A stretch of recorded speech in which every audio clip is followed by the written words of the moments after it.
안녕하세요. 대단히 반갑습니다. 스피를 가져오는 남자 자한형 이종수입니다. 이번 시간은 460번째 시간으로 황석영이라는 글을 읽어드리도록 하겠습니다. 황석영, 한국의 소설가, 본명 황수영, 동국대학교 인도철학과 3학년 중퇴, 모교에서 명예학사 졸업장을 받았다. 1943년 12월 4일 만주 장천에서 태어나 해방 후 귀국했다. 국민학교에 들어갔을 때 6.25 전쟁이 터졌는데 가족들이 피난길에 오른 와중에 인천에 배를 타러 가서 한밤중에 배수구에 숨어 있다가 한 무리의 군복 입은 사람들에게 끌려나갔고 그들이 이승만을 지지하느냐 김일성을 지지하느냐라는 질문을 던졌을 때 황석영의 아버지가 저희는 정치라고는 전혀 모르는 양민입니다. 어느 쪽을 지지해야 하는지 가르쳐 주십시오 라고 대답하자 그들은 들어가라며 보내주었다고 한다. 고등학교에 입학했을 당시에는 4.19 혁명을 직접 목격하기도 했다. 이때 친구가 총에 맞았고 사망했다고. 65년 고교를 자퇴해 같은 해 서성계의 입석부건이라는 단편소설로 등단했다. 그전에 이미 부활 이전이라는 단편으로 지방 일간지 신춘문예에 당선되었던 전적이 있다.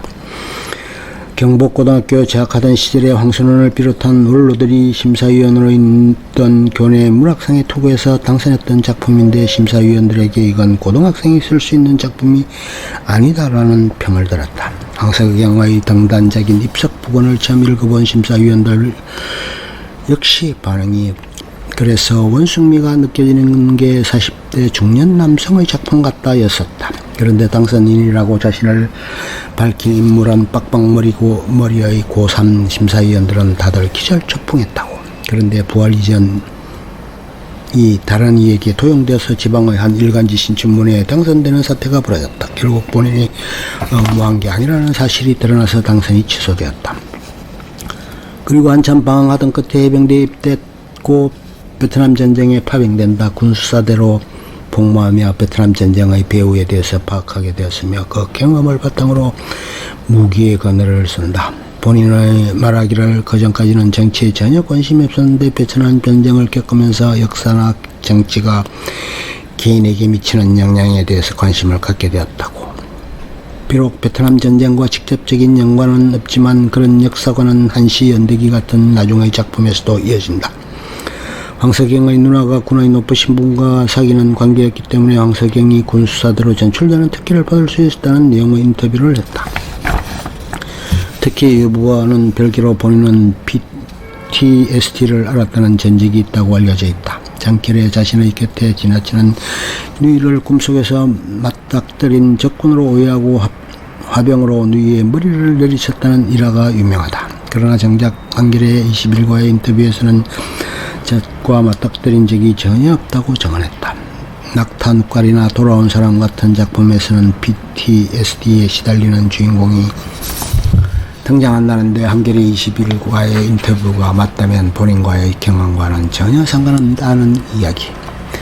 그 위에도 한겨레 21과 베트남 전 관련 인터뷰를 했는데 중대 기지에서 방어전술을 구사한 한국군과 전술과는 거의 상관도 없는 웨스트모랜드의 색적 선멸정을 거론하는 것을 보면 참전 당시 위험지역에 투입되거나 작전을 직접 수행한 적은 없는 것으로 생각되며 이후로도 그다지 큰 관심을 가지지 않은 것으로 생각된다. 본인 스스로도 짧게 투입된 전투에서조차 적을 본 적도 없다고 했고 이후에 후방에 복무했다. 제대하고 귀국한 뒤 본격적으로 소설가로 활동한다. 2000년 이후 황석영을 알게 된 젊은 독자층에서는 황석영을 그저 여러가지 잡다한 역사적 사건을 체험한 이야기꾼 정도로 인식하는 경우가 잦지만 젊은 시절의 그의 단편소설을 위주로 치열하게 문학세계를 형성했던 작가였다. 프랑스에 소개됐을 때 한 문해지로부터 고통을 지나치길 거부하는 글쓰기, 그러나 동시에 파멸의 굴벽 당하길 또한 거부하는 글쓰기, 작가라면 누구에게나 위대한 도전이 될 이러한 글쓰기를 황석영은 성취하고 있다는 평을 듣기도 했다. 70년대 이후부터 광주로 내려가 민주화운동가로 활동한다. 본인이 밝히기를 무기의 그늘과 장길산이 공식적으로 완간된 것은 80년대에 들어서지만 실질적으로는 70년대 말에 집필이 끝난 상태였으며 80년대 초반의 대부분을 민중운동에 할애했다고. 마찬가지로 광주에서 민주화운동 조직에 몸담았던 전용호 씨는 1978년부터 86년 광주를 떠나기 전까지 황석영은 작가이기 전에 광주의 민중문화운동가이자 민주화운동가였다고 말한다. 1985년 5.18 민주화운동의 진실을 담은 기록물 죽음을 넘어 시대의 어둠을 너머를 출판했다. 이 책이 나오자마자 이만건이 압수되면서 검수로 지정되고 나병식 불빛 출판사 사장을 포함한 관계자가 대거 구속되었고 황석영 본인도 경범죄 처벌법상 위헌비호 유포죄로 구류를 살았다고 한다. 그러나 당시 너머너머로 불리던 이 책은 학생운동권과 민주화운동가들의 필독서로 대학가를 중심으로 아름아름 퍼져나가면서 5.18의 진실을 알리는데 크게 기여하였다. 초판은 전남사회운동협의회 편 황석영 기록으로 되어 있었는데 후술하겠지만 저간의 사정이 복잡하다. 1989년 3월에는 조선문학예술총동맹의 초청에 응해서 한국민족예술인 총연합 약칭 민예총 대변인 자격으로 일본과 중국을 격리해서 방북하였다. 이후 1989년 한 해에만 통일운동가 문익환 목사, 전대협 대표, 임수경, 정의 구현 사재단, 문기현 신부들의 방북이 줄줄이 이어진다. 그 이전에 7월 락태우 대통령이 남북동포 상호교류 및 해외동포 남북 이산가족 생사확인 등을 담고 있는 77선언을 발표하고 88 서울올림픽을 계기로 소련 및 동구권, 중국 등 공산권 국가와의 교류가 본격화되자 민간 차원에서의 통일운동이 본격화되기 시작했다.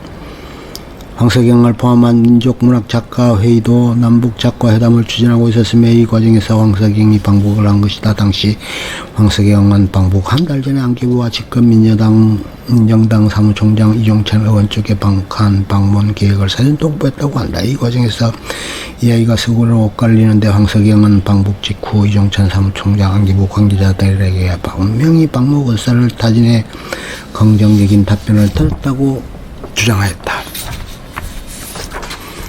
그러나 이종찬 의원은 단순히 방북 계획을 통보받았을 뿐 정부와 협의해서 결정하라고 했다고 해명했다. 이 때문에 이종찬 사무총장이 안기부 조사를 받기도 했다. 더불어 둘의 만남을 주선했던 김상현 평민당 원내정무도 안기부의 조사를 받았다. 정부에선 북의 대남선 영공세에 말려들 수 있다며 방북을 반대했는데 황석영 쪽에서 일방적으로 방북한 것이라고 해명했다. 하여튼 정권 쪽에서는 사전 계획을 알고 있었지만 별다른 조치를 취하지 않은 건 사실로 보인다. 황석영은 1988년부터 00년이 내년에 평양에 다녀오겠다는 말을 하고 다녔다고 한다. 황석영은 평양에 머무르면서 북쪽 여러가지 문화교류, 남북협력 사업에 합의하였지만 남쪽에서는 국가보안법 위반으로 사법 처리하겠다는 강경방침을 세우자 귀국하지 않고 일본과 독일 등을 떠돌아다녔다. 이 기간 동안 조국 통일 범민족 연합 남측변호 대변인 자격으로 사차례 추가 방북하였으며 물론 정부 허가는 당연히었고 김일성도 여러 차례 만나서 축제 세워주고 범민족 대회 등의 행사에 관여하였다. 그리고 자신의 방북 당시 경험을 다룬 방문기 사람이 살고 있었네를 창작과 비평의 연재에서나 이시영 주간이 국법법 위반으로 구속되고 해당 작품은 이적 표현물로 편정되었다. 1993년 김영삼 장구와 출범하자 기욱해서 국가보안법의 잠입 탈출죄 등으로 수감되었다가 김대중 정부가 출범하면서 1998년 4월 특별사면으로 풀려났다. 2000년 8월 8.15 기념 행사에 참여하기 위해 정부의 허가를 받은 공식 방문단 300명의 일원으로 다시 북한을 방문하였다. 기념 행사 과정에서 방북단 내부에서 남남 갈등이 벌어지는 등 여러가지 평지풍파가 있었다. 하여튼 사고를 몰고 다니는 남자. 방북 이후 선명성 경쟁 적용한 문제다라면서 급진적 통일운동 단체들 특히 자신이 과거에 관여했던 범민련 등을 비판하면서 파문을 일기도 했다. 다만 통일운동 민주화운동 세력 사이에서 범민련에 대한 문제제기는 오래되었다. 첫 번째는 남북 민간 차원의 순수한 통일체를 표방하지만 북한의 순수한 민간 조직이 어디 있냐는 비판으로 단체 창립 때부터 나온 것이다. 두 번째 의도는 민간 통일운동이었지만 실제로는 북의 대남 공작 거점으로 변질되었다는 비판이다. 범민련 초대 위원장이었던 문익환이 이런 관점에서 범민련 해상과 새로운 통일운동 단체 결성을 준비하였는데 갑자기 세상을 떠나면서 어지부지 되어버렸다.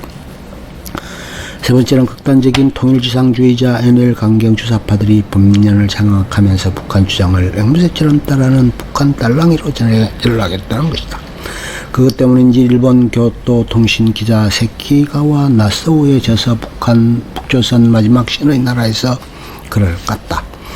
황석영은 2000년 방북 과정에서 범민련 등의 노골적인 종북 행보가 대다수 대중들의 반감을 사고 조중동과 우익에게 색깔론의 빌미를 준다고 우려했다. 이후로는 범민련 통일연대 등과 완전히 갈라서게 된다.